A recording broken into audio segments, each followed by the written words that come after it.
रावेर व जळगाव लोकसभेचे उमेदवार स्मिताताई वाघ व रक्षाताई खडसे यांच्या उमेदवारीचा अर्ज आज दाखल करण्यात आला।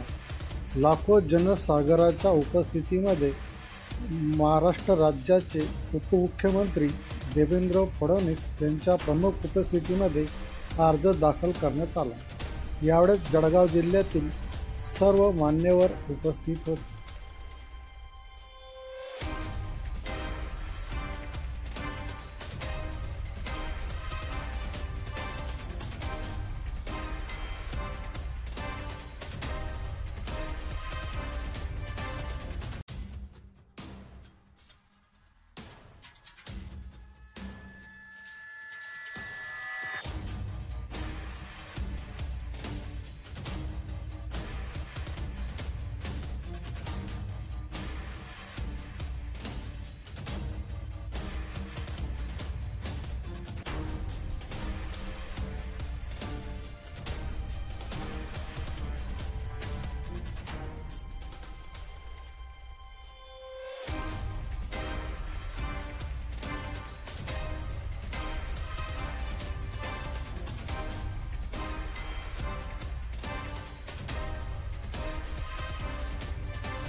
असलेले आपल्या राज्याचे उपमुख्यमंत्री आणि आमचे नेते आदरणीय देवेंद्रजी फडणवीस ज्यांचं भाषण ऐकण्यासाठी आपण सगळेजण या ठिकाणी उत्साहाने वाट बघत आहात। मी त्यांना विनंती करतो की त्यांनी आपल्याला संबोधित करावं।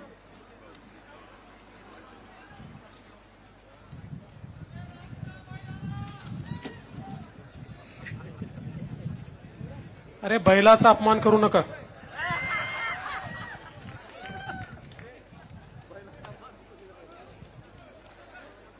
भारत माता की, भारत माता की, छत्रपती शिवाजी महाराज की, धर्मवीर छत्रपती संभाजी महाराज की, जय श्रीराम, जय जय श्रीराम। मंचावर उपस्थित आपल्या सर्वांचे लाडके नेते गिरीश महाजनजी, आपल्या जळगाव जिल्ह्याची मुलुक मैदान तोप गुलाबराव पाटीलजी, आमचे सहकारी अनिल पाटीलजी, आपल्या रावेरचे उमेदवार रक्षाताई खडसे, आपल्या जळगावच्या उमेदवार स्मिताताई वाघ, आमदार राजूमामा भोळे, संजयजी सावकारे, मंगेशजी चव्हाण, चिमणाबा पाटील, किशोरभाऊ पाटील, चेनूभाऊ संचेती, डॉक्टर उल्हास पाटील, विजयभाऊ चौधरी, दिलीप वाघ, एटी नाना पाटील, शिरीषदादा चौधरी, राजेंद्र फडके, जयप्रकाश बाविस्कर, अमोल जावळे, नंदू महाजन, ज्ञानेश्वर जळकेकर, संजय गरुड, निलेश पाटील, प्रदीप लोढा, संजय पवार, रमेश मकासरे, राजू सूर्यवंशी, आनंद खरात, समाधान महाजन, वासुदेव पाटील, संगीताताई गवळी, उज्ज्वलाताई बेंडाळे, उमेश नेमाडे, सचिन देशमुख, राधेश्याम चौधरी, मंचावर उपस्थित सर्व मान्यवर। कोणाचं नाव सुटलं असेल तर नाव लिहिणाऱ्याची चूक आहे, माझी चूक नाही आहे, त्यामुळे सर्वांची क्षमा मागतो। आणि या ठिकाणी उपस्थित माझ्या भगिनी आणि बंधूंनो, कडाक्याच्या उन्हामध्ये 5 तास सातत्याने तुम्ही या ठिकाणी आपल्या महायुतीला समर्थन देण्याकरता उपस्थित आहात। माझ्या मनात कुठलीही शंका नाही, या दोन्ही आमच्या भगिनी रेकॉर्ड मतांनी निवडून येणार आहे। खरं म्हणजे आमच्या विरोधकांना असं वाटतं की ग्रामपंचायतची निवडणूक चालली आहे, त्यांना कल्पनाच नाहीये, त्यांचा विचार करण्याची स्थिती शब्द चांगला नाही पण त्यांची अवकातच तेवढी आहे. त्यामुळे ग्रामपंचायतच्या निवडणुकीसारखं ते बोलतात. मी त्यांना सांगू इच्छितो आणि तुम्ही पण लक्षात घ्या, ही ग्रामपंचायतची निवडणूक नाही, ही जिल्हा परिषदेची निवडणूक नाही, महानगरपालिकेची नगरपालिकेची निवडणूक नाही, ही विधानसभेची निवडणूक नाही. देशाचा नेता कोण असेल हे निवडण्याची ही निवडणूक आहे. पुढचे 5 वर्ष हा देश कोणाच्या हातात द्यायचा, कोणाच्या हातात तो विकसित होईल, कोणाच्या हातात तो सुरक्षित असेल, याचा फैसला करणारी ही निवडणूक आहे. आणि बंधू भगिनींनो, या निवडणुकीमध्ये देशामध्ये 2च पर्याय आहेत. एक पर्याय विश्वगौरव विकास पुरुष माननीय नरेंद्र मोदीजी आणि मोदीजींच्या सोबत आपली महायुती, आमची शिवसेना, राष्ट्रवादी काँग्रेस, मनसे, रिपाई, पिरिपा, रासपा, रयत क्रांती, जनसुराज्य अशी एक फार मोठी आपली महायुती आहे. आणि दुसरीकडे कोण आहे? राहुल गांधी. आणि राहुल गांधींच्या नेतृत्वात 26 पक्षांची खिचडी, 26 पक्षांची खिचडी आहे. बंधू भगिनींनो, आपली युती कशी आहे? आपल्या युतीचं इंजिन आहेत मोदीजी. पॉवरफुल इंजिन आहे, पॉवरफुल. आणि त्याच्यामध्ये वेगवेगळ्या पक्षाच्या बोग्या लागल्या आहेत. आणि या बोग्यांमध्ये दीन, दलित, गोर, गरीब, आदिवासी, शेतकरी, शेतमजूर, महिला, अल्पसंख्याक, भटके, विमुक्त, ओबीसी सगळ्यांना बसण्याची जागा आहे. सगळ्यांना त्याच्यामध्ये बसून सबका साथ सबका विकास म्हणत आपली विकासाची गाडी पुढे जाते. तिकडे काय अवस्था आहे? तिकडे बोग्या तर नाहीच आहे. प्रत्येक जण स्वतःला इंजिन समजतो. राहुल गांधी म्हणतो मी इंजिन आहे, शरद पवार म्हणतात तू नाही मी इंजिन आहे, उद्धव ठाकरे म्हणतात तू नाही मी इंजिन आहे, तो स्टॅलिन म्हणतो मी इंजिन आहे, ममता बॅनर्जी म्हणते मी इंजिन आहे, लालू प्रसाद म्हणतो मी इंजिन आहे, मुलायमचा पोरगा म्हणतो मी इंजिन आहे. तिथे इंजिनच आहे, तिथे बोगी नाहीच आहे. माझा तुम्हाला सवाल आहे, इंजिन मध्ये सामान्य माणसाला बसायला जागा असते का? इंजिन मध्ये केवळ ड्रायव्हर बसतो. यांचं इंजिन कसं आहे? राहुल गांधींच्या इंजिन मध्ये सोनियाजी आणि प्रियंकाला जागा आहे. शरद पवारांच्या इंजिन मध्ये फक्त सुप्रिया सुळेला जागा आहे. आणि उद्धव ठाकरेजींच्या इंजिन मध्ये फक्त नाही, संजय राऊतला नाही. असं आहे, आता ते काय काम करतात त्यांना जागा नाही आहे. काय काय मी नाही म्हटलं, काहीतरी ते घर पुसायचं वगैरे म्हणून मी नाही म्हटलं, हे मी सांगितलं. त्यामुळे उद्धव ठाकरेंच्या इंजिनमध्ये फक्त आदित्य ठाकरेंना जागा आहे. बंधू भगिनींनो, यांच्या इंजिनमध्ये केवळ यांच्या परिवाराकरता जागा आहे, सामान्य माणसाकरता जागा नाही आहे. अरे यांच्याकरता यांचा परिवारच दुनिया आहे आणि मोदीजींकरता अख्खा भारत त्यांचा परिवार आहे. आणि म्हणून बंधू भगिनींनो, यांच्या इंजिनची अवस्था कशी आहे? राहुल गांधी इंजिन दिल्लीकडे ओढतात, पवारसाहेब बारामतीकडे ओढतात, उद्धवजी मुंबईकडे ओढतात, स्टॅलिन दक्षिणेकडे ओढतं. यांचं इंजिन हालतही नाही, डुलतही नाही, चालतही नाही, ठप्प पडलेलं इंजिन आहे. पण आपण ज्या दिवशी या ठिकाणी मतदानाच्या निमित्ताने रक्षाताई आणि स्मिताताईंच्या नावासमोरची कमळाची बटन दाबाल, जळगाव जिल्ह्याची बोगी ही मोदी साहेबांच्या इंजिनला लागेल आणि विकासाच्या वाटेवर अत्यंत वेगाने त्या ठिकाणी निघेल. आणि म्हणून ही देशाच्या विकासाची निवडणूक आहे. मी तुम्हाला सवाल विचारतो, तुम्ही बघा, विरोधकांचे भाषण ऐका, त्यांच्या भाषणामध्ये विकासाचा मुद्दा आहे का, गरिबाच्या कल्याणाचा मुद्दा आहे का, शेतकऱ्याच्या कल्याणाचा मुद्दा आहे का, सामान्य माणसाच्या कल्याणाचा मुद्दा आहे का? मुद्दा नाही आहे. फक्त शिवीगाळ आहे, शिवराळ भाषा आहे, याच्या व्यतिरिक्त काहीच नाही आहे. बंधू भगिनींनो, नरेंद्र मोदी त्या व्यक्तीचं नाव आहे जिने 10 वर्षामध्ये 25 कोटी लोकांना गरिबी रेषेच्या बाहेर काढलं. हा जगातला रेकॉर्ड आहे. जगामध्ये कुठल्याही देशामध्ये मात्र 10 वर्षामध्ये 25 कोटी लोक गरिबी रेषेच्या बाहेर आजपर्यंत आले नाही. मोदीजींनी गेल्या 10 वर्षामध्ये 20 कोटी लोक जे कच्च्या घरात राहायचे त्यांना पक्क घर दिलं.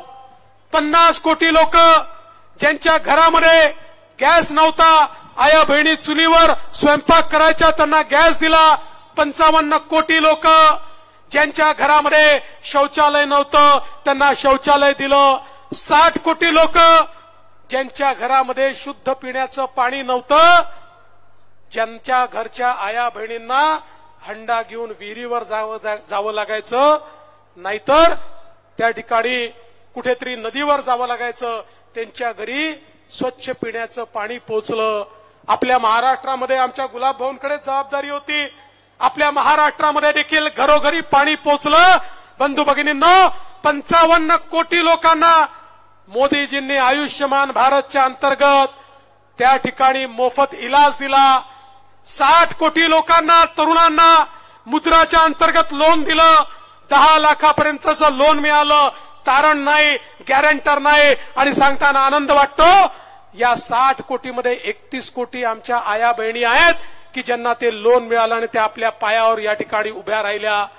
या देशामध्ये 80 लाख बचत गट तयार झाली आणि त्याला 8 लाख कोटी रुपये मोदीजींनी दिले.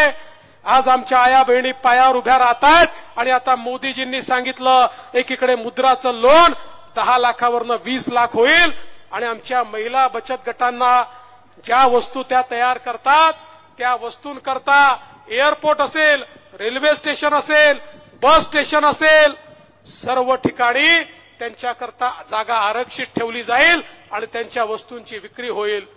मोदीजी म्हणतात जेव्हा एक पुरुष आपल्या पायावर उभा राहतो तर केवळ पुरुष पायावर उभा राहतो, पण जेव्हा महिला पायावर उभी राहते पूर्ण परिवार पायावर उभा राहतो. आणि म्हणून महिलांच्या सक्षमीकरणाकरता आज मोदीजींनी प्रयत्न सुरू केले.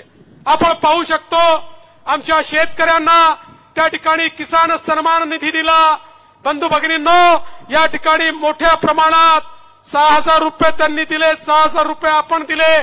पण एवढंच नाही तर यावर्षी आपल्याला कल्पना आहे, जगामध्ये युद्ध सुरू झालं. रशिया आणि युक्रेनचं युद्ध, अखाती देशाचं युद्ध सुरू झालं आणि या युद्धामुळे जगामध्ये शेतमालाचे भाव पडले. आपल्या इकडे सोयाबीनचे भाव, कापसाचे भाव कमी झाले. या ठिकाणी आम्ही मोदीजींना विनंती केली, त्यांचा आशीर्वाद घेतला, चर्चा केली आणि आमच्या एकनाथरावजी शिंदे यांच्या नेतृत्वामध्ये अजितदादांनी आम्ही त्या ठिकाणी निर्णय केला. आमचे सगळे मंत्री सोबत होते की आपल्या शेतकऱ्याला वाऱ्यावर सोडता येणार नाही आणि म्हणून भाव कमी झाले असले तर भावांतर योजना लागू करू. 4,000 कोटी रुपये कापसाच्या शेतकऱ्याला आणि सोयाबीनच्या शेतकऱ्याला देण्याचा निर्णय आपल्या सरकारने केला. आणि या ठिकाणी आचारसंहिता चालली आहे. आचारसंहिता संपल्यानंतर भावांतर योजनेचे पैसे शेतकऱ्यांच्या खात्यामध्ये जातील. कापसाचा शेतकरी आणि सोयाबीनचा शेतकरी त्याच्या पाठीशी मोदी सरकार आणि आपलं सरकार उभं आहे.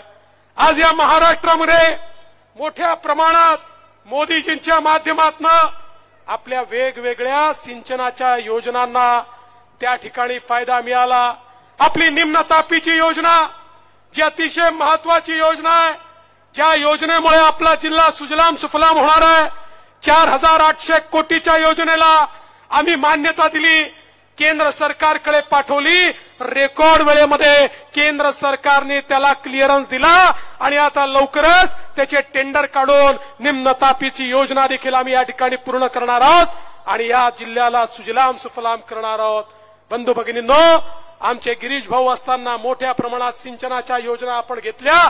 आता पुन्हा आपल्या सरकारमध्ये मोदीजींच्या आशीर्वादानं आपल्या महाराष्ट्राला 26,000 कोटी रुपये सिंचनाकरता मिळाले आहेत आणि शेतकऱ्यांच्या शेतीपर्यंत पाणी पोहोचवण्याचं काम हे मोदीजींच्या माध्यमातून आणि आपले मुख्यमंत्री एकनाथराव शिंदेजींच्या माध्यमातून या ठिकाणी आपण करतोय. एकीकडे सर्वसामान्य माणसाचं काम करत असताना मोदीजींनी या देशाची अर्थव्यवस्था मजबूत केली. आपण बघितलं असेल 2013 साली जगातली सगळ्यात मोठी इंटरनॅशनल मॉनिटरी फंड असं म्हणायचं जगातले 5 देश पुढच्या 2 वर्षात दिवाळखोर होतील आणि त्या 5 देशामध्ये ते भारताचं नाव सांगायचे. ते सांगायचे 2014-15 पर्यंत भारत दिवाळखोर होणार. पण 10 वर्षात मोदीजींनी अशी जादू केली की त्याच इंटरनॅशनल मॉनिटरी फंडाने सांगितलं जगामध्ये सगळ्यात वेगानं विकसित होणारी मजबूत अर्थव्यवस्था कुठली असेल तर ती भारताची अर्थव्यवस्था आहे. 11व्या क्रमांकावरून 5व्या क्रमांकावर आली आणि आता 3ऱ्या क्रमांकावर आपली अर्थव्यवस्था होते. मला एकाने विचारलं भाऊ तुम्ही सांगता चांगला आहे 3री होते पण 3री झाली तर माझा काय फायदा. म्हटलं बरोबर प्रश्न तू विचारला. अर्थव्यवस्था मोठी होते म्हणजे काय होतं, अर्थव्यवस्था विस्तारित होते म्हणजे काय होतं. अर्थव्यवस्था जेव्हा मोठी होते ती जेव्हा विस्तारित होते त्यातनं संधी तयार होतात, त्यातनं रोजगार निर्मिती होते, त्यातनं नोकऱ्या मिळतात, त्यातनं इन्फ्रास्ट्रक्चर तयार होतं, रस्ते पाणी वीज त्यातनं तयार होते, त्यातनं मोठ्या मोठ्या पुलं बनतात, त्यातनं मोठ्या प्रमाणात गरीब कल्याणाचा अजेंडा चालतो, त्याच्यातनं जनकल्याणकारी योजना तयार करता येतात. आणि अर्थव्यवस्था मोठी झाली तर मोदीजींनी सांगितलं 2029 पर्यंत देशातल्या 80 कोटी लोकांना मी मोफत राशन देईल, त्यांना राशन करता 1 पैसा त्या ठिकाणी द्यावा लागणार नाही. अर्थव्यवस्था मोठी होते तर गरीबाचं कल्याण होतं, शेतकऱ्याचं कल्याण होतं, शेतमजुराचं कल्याण होतं. आज मोदीजींनी आमचा जो 12 बलुतेदार आहे हा 12 बलुतेदार याचा विचार कधी कोणी केला नव्हता. पारंपरिक व्यवसाय करत गावगाड्यामध्ये ज्यांनी खऱ्या अर्थानं अर्थकारण सांभाळलं त्या 12 बलुतेदाराचा पहिल्यांदा विचार कोणी केला असेल तर मोदीजींनी केला. आणि त्या ठिकाणी विश्वकर्मासारखी योजना आणून 14,000 कोटी रुपये देऊन आमच्या पारंपरिक व्यवसायाला आधुनिकता आली पाहिजे, ट्रेनिंग झालं पाहिजे, पैसा मिळाला पाहिजे, त्यांच्या पुढच्या पिढ्यांचं कल्याण झालं पाहिजे हा प्रयत्न मोदीजींनी चालू केला. आमच्या अनुसूचित जातीच्या लोकांकरता स्टँडअपची योजना आणली आणि त्या योजनेच्या अंतर्गत बंधू भगिनींनो मोदीजींनी सांगितलं प्रत्येक बँकेच्या प्रत्येक ब्रँचला अनुसूचित जातीच्या तरुणांना लोन द्यावंच लागेल. देशभरामध्ये लाखो अनुसूचित जातीचे तरुण हे आज उद्योजक झालेले आपल्याला पाहायला मिळत आहेत. आमच्या आदिवासी समाजाकरता 24,000 कोटी रुपयाची योजना मोदीजींनी आणली. आदिवासी कल्याण हे मोदीजींनी सुरू केलं आणि या देशामध्ये पहिल्यांदा एक आदिवासी भगिनी आमची देशाच्या सर्वोच्च पदावर राष्ट्रपती पदावर बसवण्याचं काम मोदीजींनी केलं. अरे मोदीजींचं मंत्रिमंडळ देशातलं पहिलं मंत्रिमंडळ आहे ज्या मंत्रिमंडळामध्ये 60% मंत्री ओबीसी एससी एसटी आहेत. हे मंत्रिमंडळ सबका साथ सबका विकासाचं मंत्रिमंडळ आहे. सर्व समाजांना सोबत घेऊन पुढे जाणारं हे मंत्रिमंडळ आहे. आणि म्हणून बंधू भगिनींनो आज या देशामध्ये मोदीजींनी एक सुरक्षित भारत तयार केलाय. आपल्यापैकी अनेकांनी वाचलं असेल. आता तर जे केवळ अमेरिका आणि रशियाला जमलं ते भारताने तयार केलं. आमचं ब्रह्मोस नावाचं मिसाईल 7,000 किलोमीटर दूर भारतातनं मिसाईल सोडलं. 7,000 किलोमीटर दूर जे टार्गेट असेल त्या टार्गेटला नेस्तनाबूत करण्याची ताकद आता केवळ भारताकडे या ठिकाणी आहे. आता आपल्याकडे पाकिस्तानही वाकडी नजर करून पाहू शकत नाही आणि चीनही वाकडी नजर करून पाहू शकत नाही. हे आज मोदीजींनी या ठिकाणी करून दाखवलं. जो देश सर्व प्रकारचे शस्त्रास्त्र त्या ठिकाणी विकत घ्यायचा आज तोच देश जगाला आवश्यक असेल तर शस्त्रास्त्र एक्सपोर्ट करतोय. अशा प्रकारचा आत्मनिर्भर भारत हा मोदीजींनी तयार केलाय. म्हणून सांगितलं बंधू भगिनींनो या नेत्यांना सांगा गल्लीची निवडणूक नाहीये दिल्लीची निवडणूक आहे. या निवडणुकीमध्ये असा नेता लागतो जो खम ठोकून त्या ठिकाणी उभा राहील. अरे आपण पाहिलं या महाराष्ट्रामध्ये मुंबईमध्ये बॉम्बस्फोट झाले. बॉम्बस्फोट झाल्यानंतर आमच्या सरकारने काय केलं. मनमोहन सिंगांचं सरकार त्या ठिकाणी गेलं आणि अमेरिकेसमोर रडलं. बघा बघा तो पाकिस्तान आमच्यावर त्या ठिकाणी बॉम्बस्फोट करतो तुम्ही त्याला रागवा. एखादं लहानचं बाळ आपल्या बापापुढे जावं आणि सांगावं बाजूच्या पोरानं मला मारलं, तसे आम्ही त्या ठिकाणी त्यांच्याकडे गेलो. काही झालं नाही, बॉम्बस्फोट थांबले नाही, ते होतच राहिले. पाकिस्तानला वाटलं मोदी सरकारमध्ये असंच करता येईल, येऊन त्यांनी बॉम्बस्फोट केले. पहिले सर्जिकल स्ट्राईक झाला, मग एअर स्ट्राईक झाला, तिथे घुसून अशा प्रकारे मोदीजींनी मारलं. मला सांगा, मागच्या 5 वर्षामध्ये एकतरी बॉम्बस्फोट ऐकला? हिम्मत झाली? अरे असं मोदीजींनी त्यांना शिकवलं, यांच्या बापाची अवकात राहिली नाही. या ठिकाणी हे काही करू शकत नाही. अरे 370 कलम हटवलं, म्हणाले खून की नदिया बहेगी. अरे खून की नदिया तर सोडा, दगड मारायची कोणाची हिंमत झाली नाही. हे देशाचं सरकार निवडायचं आहे, मजबूत प्रधानमंत्री निवडायचा आहे, मजबूर प्रधानमंत्री नाही जो हात जोडत त्या ठिकाणी फिरेल, जो प्रधानमंत्री गेल्यानंतर त्या ठिकाणी कोणी विचारत नाही. अशा प्रकारचा प्रधानमंत्री नाही तर विश्वामध्ये ज्याची ताकद आहे असा प्रधानमंत्री. आणि बंधू भगिनींनो, मी तर तुम्हाला विनंती करण्याकरता आलो आहे. अरे आठवा ते कोविडचे दिवस, आपल्या नातेवाईकाच्या घरी जाणं देखील चोरी होती, मोठमित्तीला जाणं देखील चोरी होती. काय अवस्था होती, कोणी कोणाला ओळख दाखवत नव्हतं. आणि जग म्हणायचं 140 कोटीच्या भारतात 30-40 कोटी लोक तरी मरतील, भारताला कोणी वाचवू शकत नाही. जगामध्ये केवळ 5 प्रगत देशांनी त्या ठिकाणी लस तयार केली. आणि भारताची अवस्था अशी होती, 140 कोटी लोकांकरता आम्हाला भीक मागावी लागली असती, आम्हाला लस द्या, आमचे लोक मरतायत. त्यांनी लस दिली नसती, त्यांनी सांगितलं असतं आधी आमच्या लोकांना लावतो मग तुम्हाला लस देतो. पण या त्यांना माहिती नव्हतं, या देशामध्ये एक वाघ आहे जो देशाचा प्रधानमंत्री आहे. त्यांनी देशातल्या शास्त्रज्ञांना एकत्रित केलं आणि सांगितलं लस आपल्याला बनवायची आहे. आणि भारताने त्या ठिकाणी स्वतःची लस बनवली. आणि तुमच्यापैकी प्रत्येकाला एकही पैसा न घेता 2-2 वेळा कोविडची लस टोचली. आज आपण जिवंत आहोत, ते मोदीजींनी ही लस आपल्यापर्यंत पोहोचवली म्हणून जिवंत आहोत. नाहीतर आपणही किड्या मुंग्यासारखे मेलो असतो बंधू भगिनींनो. आणि म्हणून मला आठवतं, मी आता मॉरिशसला गेलो होतो. गुलाबभाऊ, मॉरिशसमध्ये छत्रपती शिवरायांच्या पुतळ्याचं उद्घाटन होतं. त्या ठिकाणी मॉरिशसच्या राष्ट्रपतींना भेटायला गेलो. ते मला म्हणाले आमचे धन्यवाद मोदीजींना कळवा. मी म्हटलं कशा करता? म्हणाले आमचे धन्यवाद मोदीजींना याकरता कळवा, आमचा मॉरिशस जिवंत आहे, कारण मोदीजींनी आम्हाला कोविडची लस दिली, नाहीतर आमचा मॉरिशस स्मशानामध्ये परिवर्तित झाला असता. 100 देश असे आहेत की जे मोदीजींचं नाव सांगतात, जे सांगतात मोदीजींमुळे आम्ही जिवंत आहोत. मग माझा तुम्हाला सवाल आहे, अरे बाकी सगळं सोडा, या एकाच कारणाकरता मोदीजींना 100 वर्ष प्रधानमंत्री ठेवलं पाहिजे, कारण त्यांच्यामुळे 140 कोटीचा देश आज जिवंत आहे.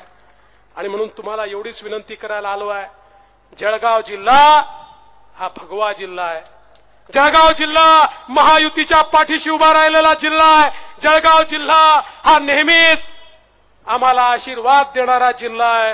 आणि यावेळी पुन्हा एकदा रावेरमधनं आपल्या रक्षाताई खडसे, ज्यांनी खऱ्या अर्थानं सातत्यानं या ठिकाणी केंद्र सरकारच्या माध्यमातून काम केलं, ते आमच्या रक्षाताई आहेत.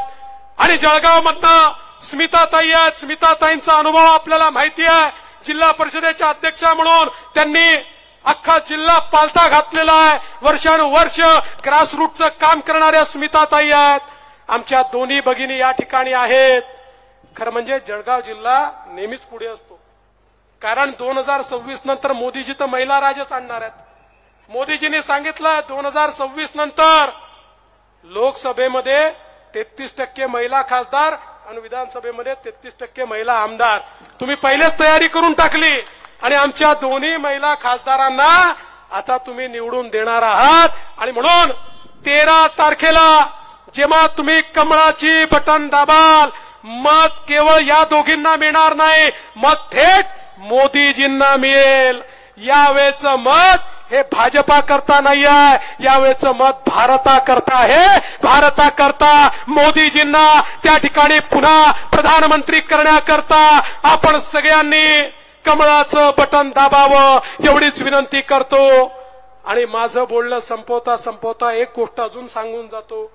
गुलाब भाऊ, आता हे पोपट तयार झाले आहेत आणि हे पोपट आता सांगतात यांचे 400 पार आले तर संविधान बदलून टाकतील. खरं म्हणजे नरेंद्र मोदी त्या व्यक्तीचं नाव आहे ज्या व्यक्तीने सांगितलं अरे बाबासाहेब आंबेडकरांचं संविधान होतं म्हणून चहा विकणारा पोऱ्या देशाचा प्रधानमंत्री बनलाय. नरेंद्र मोदीजींनी सांगितलं मला गीता बायबल कुराण पेक्षा देखील राज्य कारभार चालवण्याकरता माझं संविधान महत्वाचं आहे. अरे नरेंद्र मोदीजींनी सांगितलं जोपर्यंत चंद्र आणि सूर्य आहे तोपर्यंत भारताच्या संविधानाला कोणी हात लावू शकत नाही. या पोपटांना सांगा आणि त्यांना सवाल विचारा अरे इतके वर्ष तुमचं सरकार होतं तुम्ही जम्मू काश्मीरमध्ये भारताचं संविधान का लागू केलं नाही. त्यांना सवाल विचारा. इंदिरा गांधींनी 1975 मध्ये 2 वर्षाकरता भारताचं संविधान कुलूपबंद केलं होतं त्याचा जबाब तुम्ही कधी देणार आहात. आणि त्यांना विचारा की तुमचं गोव्यामधले दक्षिण गोव्याचे उमेदवार त्या ठिकाणी म्हणतात की भारताचं संविधान गोव्यात लागू करू नका त्याचं तुम्ही उत्तर कधी देणार. या पोपटांना त्यांची जागा दाखवून देण्याकरता भारतरत्न डॉक्टर बाबासाहेब आंबेडकरांनी आता एक चमत्कार केलाय. पूर्वी राणीच्या पोटातून राजा पैदा व्हायचा. डॉक्टर बाबासाहेब आंबेडकरांनी सांगितलं राणीच्या पोटातून राजा पैदा होणार नाही मताच्या पेटीतून राजा पैदा होईल. मताच्या पेटीचा अधिकार तुमचा आहे. कमळाचं बटन दाबा आणि गरीबाचं पोर पुन्हा एकदा त्या ठिकाणी प्रधानमंत्री म्हणून बसवा एवढीच विनंती करतो आणि माझं बोलणं संपवतो. जय हिंद, जय महाराष्ट्र, जय भारत.